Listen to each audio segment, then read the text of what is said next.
ഒക്കെ നല്ല മലമാട് മരിക്കണ മൈരന്മാരാണ്, വെറുതെ കിടന്ന് അടിപിടിക്കുക.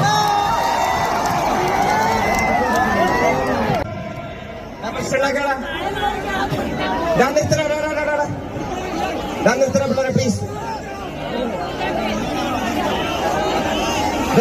വിടണം. ആ ചെക്കൻ എന്തായാലും പറ്റി നോക്കിയേ.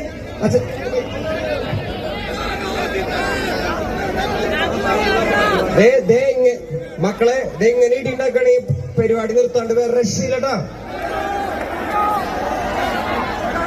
പിന്നെ എന്താണ് ഇങ്ങനെ കാണിക്കണേ നിങ്ങള്?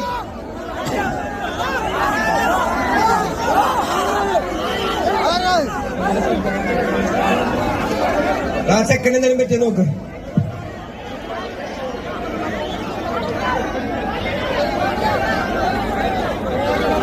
മക്കളെ ഇങ്ങനെ മുട്ടിന് ഇടിയിട്ടാടാടാ പോലെ മുട്ടിന് ഇടിയിലൊക്കെ ഉണ്ടെങ്കിൽ പോലീസുകാരൊക്കെ ഒന്ന് പ്രശ്നം ഉണ്ടാക്കും. പരിപാടി നിർത്തേണ്ടി വരും. പ്ലീസ്. പാലക്കാട് അല്ലെങ്കിൽ പരിപാടി ഒന്നും നടക്കാറില്ല. അപ്പൊ നമ്മളൊരു പരിപാടി നടത്തുമ്പോ നിങ്ങളായിട്ട് തല്ലി പിടിച്ചിട്ട് നിർത്തരുത്. മനസ്സിലാവണ്ടോ? കേക്കണ്ട, അവന്മാര് നിർത്തിയിട്ടില്ല. അടി പിടിച്ചോണ്ടി